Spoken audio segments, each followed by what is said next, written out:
السلام عليكم، أهلا بكم في حلقة جديدة مختلف عليه. من وقت لآخر يخرج أحد المتعصبين، أحد المتطرفين، أحد المهووسين، ويقرر أن يحرق المصحف، فينتفض المسلمون في أنحاء الأرض وأرجائها لهذا الفعل الشنيع الفردي الذي يعني يحمل مسؤوليته صاحبه المجنون. لكننا دفاعا عن المصحف ودون أن يكون الأمر مجرد ثورة عاطفية متأججة حين يقدم أحد المهاويس المجانين على هذا الفعل، أليس من الإنصاف وأليس من الاحترام الأوجب والتقديس الأعظم أن نعرف نحن المصحف، أن نقرأ المصحف، وأن نقرأ عن المصحف وعن تاريخ المصحف وعن تفسيرات المصحف؟ أليس من الأوجب دفاعا عن حرق المصحف أن نضع المصحف في قلوبنا وعقولنا تفسيرا وفهما ومعرفة، وليس مجرد إثارة عاطفية أو تأججا عاطفيا لفسل من هنا أو هناك قد أقدم على هذه الفعلة الشنيعة؟ إذن ما هو المصحف وما هو القرآن؟ وكيف نستطيع أن نقرأه قراءة صحيحة وأن نفسره تفسيرا حقيقيا يناسب هذا العصر ويضيف إلى البشرية وإلى الإنسانية حتى قبل أن يضيف للمسلم نفسه؟ تعالوا إلى هذه القصة عن كتاب المصاحف للسجستاني ونعود إليكم مرة أخرى.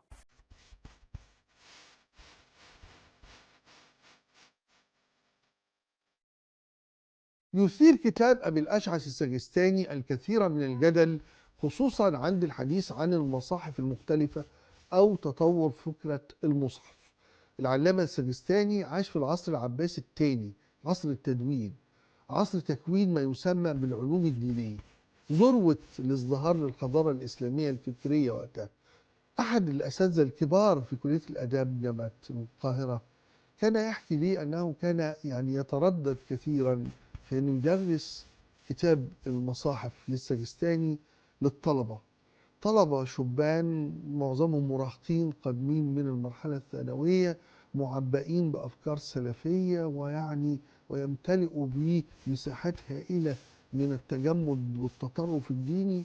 فازاي هتقدم لهم كتاب ليبحث في مرحلة التطور ما بين القرآن المنزل إلى تحوله إلى مصحف بين أيدي الناس؟ وازاي كتاب يتناول انه في مصاحف متعددة كانت للصحابة وكان يختلف فيها قراءات وكتابة بعض الآيات والألفاظ في القرآن الكريم؟ هذا الكلام يتحمله القلب السلفي، يتحمله العقل السلفي، ولا يتعامل على طول بمنطق الريبة والشك في السجستاني وفيما يقال له. عشان كده كان بيقول لي دايما الأستاذ الجامعي الشهير، يقول لي انه انا كنت بقول انه مش مطلوب من ضعاف الايمان التواجد جوه محاضرة كتاب المصاحف للسجستاني، لانه هذا الكتاب لازم يطرح اسئلة ويطرح نقاشات لا يمكن ان تمس في قدسية القرآن، ولكنها بطبيعة الحال تجعلنا نبحث في تاريخ المصحف. ومن هنا جه الكلام عن مصاحف للسجستاني وعن تاريخ القرآن وتاريخ المصحف.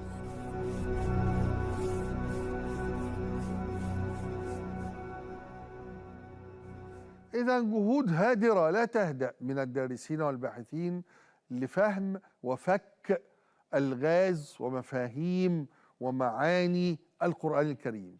فماذا عنا؟ هل ندعي أننا فهمنا القرآن؟ هل ندعي أن تفسيرات الأقدمين من الطبري حتى السيوطي وجملة المفسرين هي الأقدر على تفسير وتأويل النص القرآني؟ أم نحتاج نحن إلى تفسير عصري أو تفسيرات عصرية؟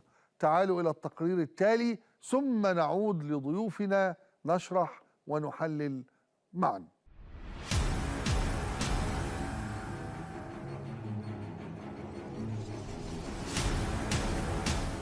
التأويلية العربية المعاصرة نقدر نقول هي ابتدت منذ عصر النهضة.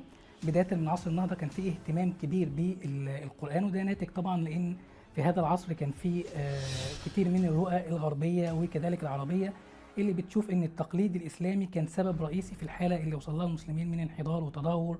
في السياق ده كتير من المفكرين العرب والنهضويين العرب استدعوا القرآن لوضع مسافة بينهم وبين هذا التقليد، واعتبار ان التقليد مسؤول بالفعل عن الحالة اللي وصل لها المسلمين، لكن ان القرآن نفسه غير مسؤول عن هذه الحالة، وان القرآن نفسه تفسيره بشكل جديد ربما يكون سبب في الوصول لكثير من الافكار اللي بتتسق مع المدنيه الحديثه ومع الحضاره الحديثه. طبعا نتيجه ده نشا يعني تراث كبير جدا معاصر من التفاسير والقراءات والدراسات المعاصره للقران والتاويليات المعاصره للقران في دايره بيسميها كده احمد النيفر المفكر التونسي كانها خارج دائره اهل الذكر او خارج دائره المتخصصين التقليديين في القران. بقى في مؤرخين وفلاسفه ومفكرين هم اللي بيكتبوا تفاسير للقران، وهم اللي بيعملوا دراسات معاصره للقران. المساحة الواسعة دي ممكن تقسيمها لمرحلتين رئيسيتين. المرحلة الأولى هي مرحلة بلورة تأويلات فقط أو تفسيرات لبعض المساحات داخل القرآن من غير اهتمام بلورة منهج جديد لقراءة القرآن، وده اللي ساد في المرحلة يمكن الأولى. لاحقا بقى في اهتمام أوسع في السياق المعاصر مش بتفسير القرآن بقى أو محاولة إيجاد تفسير لبعض الآيات، وإنما محاولة بلورة تأويلية أو منهج لقراءة القرآن. ده اللي حصل في السياق المعاصر مع ظهور القراءات الحداثية زي نصر أبو زيد والشرفي وأركون، أو حتى القراءات المنهجية القرآنية زي مع العلواني وأبو القاسم حاج حمد وغيره. طبعا الدراسات الغربيه للقران، الاهتمام الغربي بالقران قديم، يمكن بيرجع لاهم معلم فيه قديم هو الترجمه اللي قدمها طبعا بطرس الكبير او بطرس المبجل للقران. لكن الاهتمام العلمي بمعنى دقيق بالقران بدا تقريبا في القرن ال19 مع ما يعرف بالبحثيه النقديه او البحثيه التاريخيه النقديه للقران، مع اسماء زي ابراهام جايجر ونولدكيا وهنري شباير وغيرهم، واللي ابتدوا يدرسوا القرآن بالمناهج الحديثة الفيلولوجي والمناهج التاريخية الحديثة، ويهتموا بشكل كبير بدراسة القرآن كوثيقة، سواء دراسة القرآن نفسه ازاي يتشكل في عصر النبوة المحمدية يعني، أو حتى بحث تاريخه وصلته بالكتب السابقة. طبعا كان بينظر للقرآن غالبا باعتباره مقتبس من هذه النصوص اليهودية والمسيحية.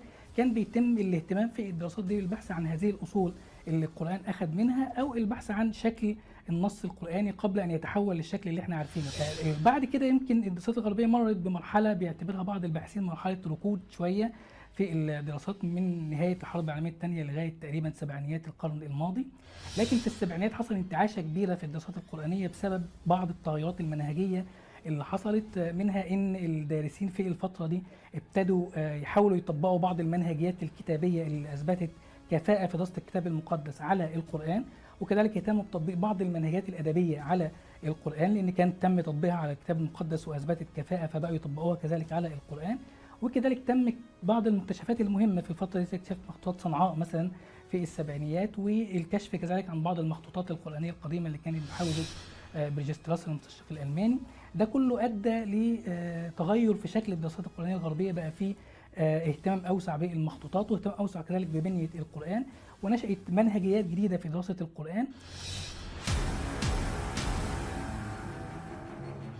الشيء الواضح تماما هو ان الدراسات دي مش متصلة بشكل كبير، الدارسين الغربيين في وادي والدارسين العرب تقريبا في وادي. حتى الدارسين العرب الحداثيين في كتاباتهم مش واضح قوي الاستفادة من المنهجيات الغربية في الدراسات الغربية المعاصرة. التكامل بين الدراسات دي ممكن يكون مهم بذاته يعني.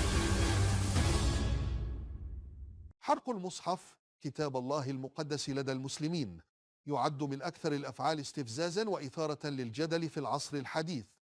هذه الأفعال التي غالبا ما يقوم بها أفراد أو جماعات تهدف إلى إثارة الكراهية، لا تستهدف فقط الإساءة إلى المسلمين، بل تسعى لإحداث شرخ في النسيج الاجتماعي وتعزيز الانقسامات بين الشعوب. الرد على هذه التصرفات يحتاج إلى تفكير عميق واستراتيجيات متوازنة، لا تقتصر على الغضب والانفعال، بل تمتد إلى فهم الأسباب والدوافع وراء هذه الأفعال، والبحث عن وسائل تعزز القيم الإنسانية المشتركة وتؤكد احترام المقدسات.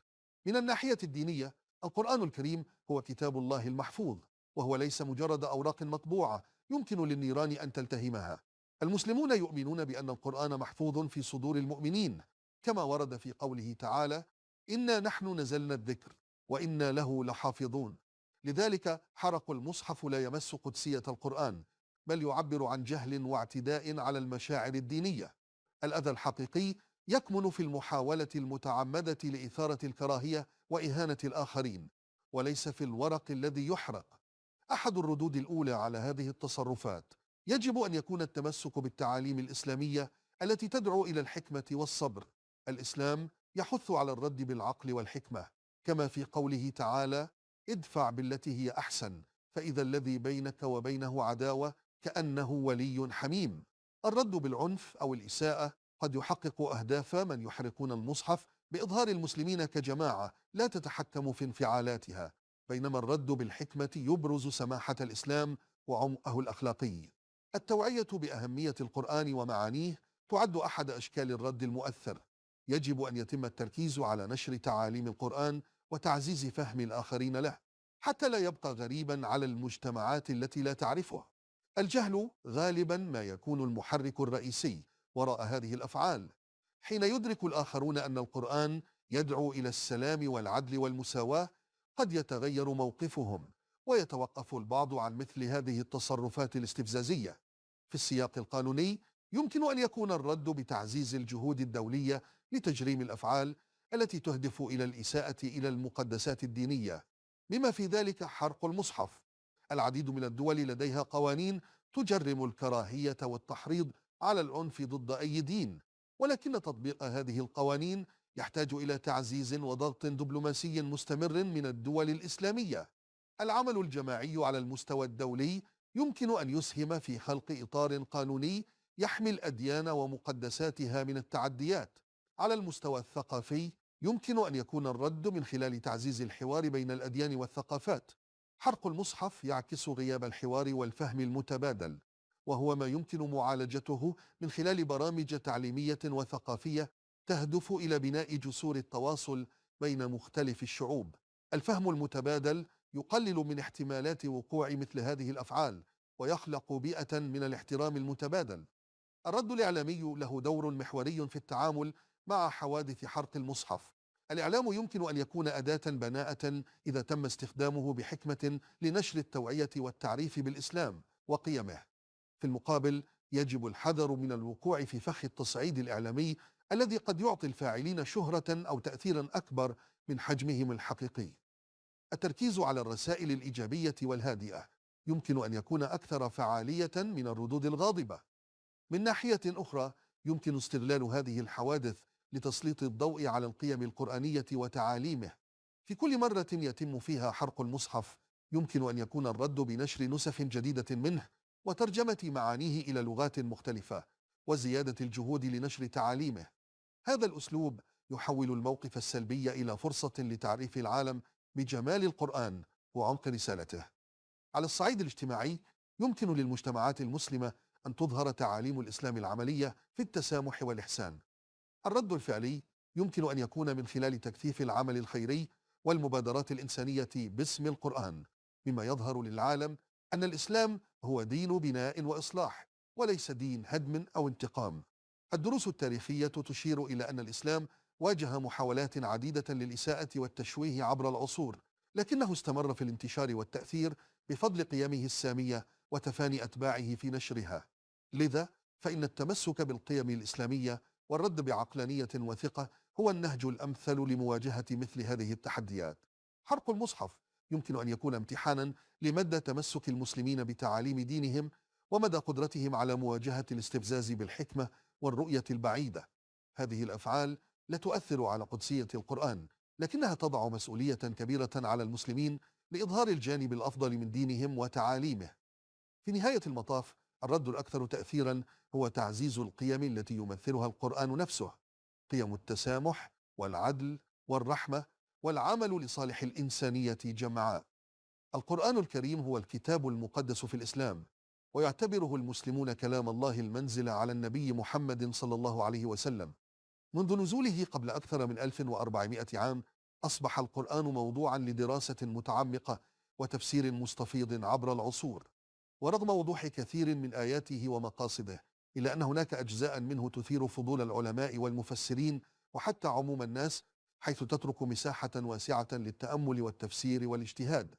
هذه الأجزاء تعرف غالبا بأنها ألغاز القرآن، وهي تمثل نقاطا للتفكر العميق وميدانا للبحث المستمر لفهم النصوص المقدسة على نحو أعمق. لفهم هذه الألغاز ينبغي الإشارة إلى أن القرآن يتكون من مستويات متعددة من المعاني، يتجلى فيه الخطاب الواضح الذي يستهدف توجيه الناس إلى الإيمان بالله والعمل الصالح، لكنه أيضا يحتوي على إشارات رمزية وعميقة تتطلب التمعن لفهمها. هذه الطبقات من المعاني هي التي جعلت العلماء المسلمين يبدعون في تفسير القرآن عبر التاريخ، حيث انكبوا على استنباط الدلالات وفك الألغاز التي تحيط ببعض آياته. من أبرز الألغاز التي حيرت العلماء والمتخصصين تلك المتعلقة بالحروف المقطعة التي تظهر في أوائل بعض السور، مثل ألم، كهيعص، وحم، عسق. لم يرد تفسير قاطع من النبي محمد صلى الله عليه وسلم لهذه الحروف، مما دفع العلماء إلى الاجتهاد في تفسيرها. هناك من رأى أنها رموز إعجازية، وآخرون قالوا إنها تشير إلى أسماء الله الحسنى، أو أنها تذكير بجلال النص القرآني. بعض المفسرين اعتبروها تحديا للعرب الذين كانوا يتقنون اللغة العربية، للإشارة إلى أن هذا النص العظيم الذي أعجزوا عن الإتيان بمثله يتكون من الحروف التي يعرفونها ويستخدمونها يوميا. إلى جانب الحروف المقطعة نجد الآيات التي تتحدث عن الظواهر الكونية، مثل خلق السماوات والأرض ودورة المياه وحركة الكواكب. القرآن يشير إلى هذه الظواهر بأسلوب معجز، لكنه يترك الكثير للتأمل والفهم التدريجي مع تطور العلم. على سبيل المثال قوله تعالى: وجعلنا من الماء كل شيء حي، يعد بمثابة إشارة واضحة إلى أهمية الماء في حياة الكائنات الحية، وهو ما أكدته الاكتشافات العلمية الحديثة. مع ذلك فإن التفاصيل الدقيقة لهذه الآيات تظل مجالا للتفكير والبحث المستمرين، حيث يمكن تفسيرها بطرق متعددة بناء على تقدم المعرفة البشرية. من الألغاز الأخرى التي تشغل الباحثين الآيات المتعلقة بالماضي والمستقبل، مثل قصة أصحاب الكهف. هذه القصة تحمل الكثير من الغموض بشأن الزمن الذي قضوه نياما والبيئة التي أحاطت بهم. الآيات تذكر أنهم لبثوا في كهفهم 300 سنين وازدادوا 9، وهو رقم يحمل أبعادا رمزية قد تكون مرتبطة بالتقويمات المختلفة أو بمدلولات أخرى. الغموض هنا يدفع الباحثين للتساؤل: هل الهدف هو معرفة الرقم بدقة، أم الإشارة إلى قدرة الله على التحكم بالزمن والوجود؟ القرآن كذلك يثير الفضول بشأن مستقبل الإنسان والمصير النهائي للعالم. الآيات التي تتحدث عن القيامة وأحداثها تحمل وصفا تفصيليا في بعض الأحيان، بينما تظل في أحيان أخرى مبهمة، ما يدفع المسلمين للتأمل في الغيب والثقة بحكمة الله. كما أن بعض الآيات تتحدث عن عوالم أخرى مثل الجن، وهو موضوع حافل بالتأويلات والتفسيرات. الجانب التشريعي في القرآن الكريم أيضا يحمل بعض الألغاز. بعض الأحكام تبدو واضحة وسهلة الفهم، بينما هناك آيات قد تكون معقدة أو تتطلب اجتهادا لتطبيقها في ظروف مختلفة. على سبيل المثال الآيات المتعلقة بالميراث تحتوي على تفاصيل دقيقة تستدعي التفكير في كيفية تطبيقها في حالات معقدة. هذه التعقيدات ليست فقط موضوعا فقهيا، بل تشير أيضا إلى مرونة النص القرآني في التعامل مع المجتمعات المختلفة عبر الزمن. اللغة القرآنية نفسها تعتبر لغزا قائما بذاته. أسلوب القرآن يختلف عن أي نص آخر، سواء من حيث الإيقاع أو البناء أو المعاني. بعض العلماء أشاروا إلى أن القرآن يحتوي على إعجاز بياني يتجاوز قدرة البشر على الإتيان بمثله. هذه الإعجازية لا تقتصر على التحدي الذي أطلقه القرآن للعرب في عصر النبي، بل تستمر في إلهام الدارسين للبحث عن أسرار هذا الأسلوب الفريد. من بين الجوانب الأخرى التي تجعل القرآن لغزا دائما هو تعدد طرق فهمه عبر الزمان والمكان. المسلمون عبر العصور لم يتعاملوا مع القرآن كنص ثابت يتطلب تفسيرا واحدا، بل نظروا إليه كنص حي يتجدد فهمه بتجدد الظروف. هذا التعدد في التفسير أدى إلى ظهور مدارس فكرية متعددة، بعضها ركز على البعد الروحي والرمزي، والبعض الآخر اهتم بالجوانب الفقهية والقانونية. القرآن أيضا يعكس ثقافة عصره، ولكنه يتجاوزها ليصبح نصا عالميا يمكن أن يخاطب جميع الناس في كل الأزمنة. هذه الخاصية تجعل من تفسيره عملية مستمرة لا تنتهي، حيث يسعى العلماء لفهم معانيه في ضوء تطورات العصر. ومع ذلك تظل هناك أسئلة بدون إجابات نهائية، وهو ما يجعل النص القرآني ينبوعا لا ينضب من الحكمة والإلهام. من المهم أيضا الإشارة إلى أن القرآن يوجه قارئه للتفكير والتأمل، وليس فقط لحفظ النصوص. الألغاز التي يحتويها القرآن ليست عقبة أمام الفهم، بل هي دعوة للبحث عن الحقيقة واكتشاف الجوانب المختلفة للنصوص. هذا النهج يشجع المسلمين على الانفتاح على العلوم والمعرفة الإنسانية لفهم العالم ومكانهم فيه بشكل أفضل. ويمكن القول إن القرآن الكريم يظل نصا حيا يتفاعل معه المسلمون عبر العصور بطرق متعددة. الألغاز التي يحتويها ليست دليلا على الغموض بقدر ما هي دعوة للتفكر والتأمل والتفاعل مع النصوص المقدسة بطريقة تعزز الإيمان وتفتح آفاقا جديدة للفهم. فك ألغاز القرآن ليس مجرد مهمة علمية أو أكاديمية، بل هو رحلة روحية تعكس العلاقة العميقة بين الإنسان وخالقه.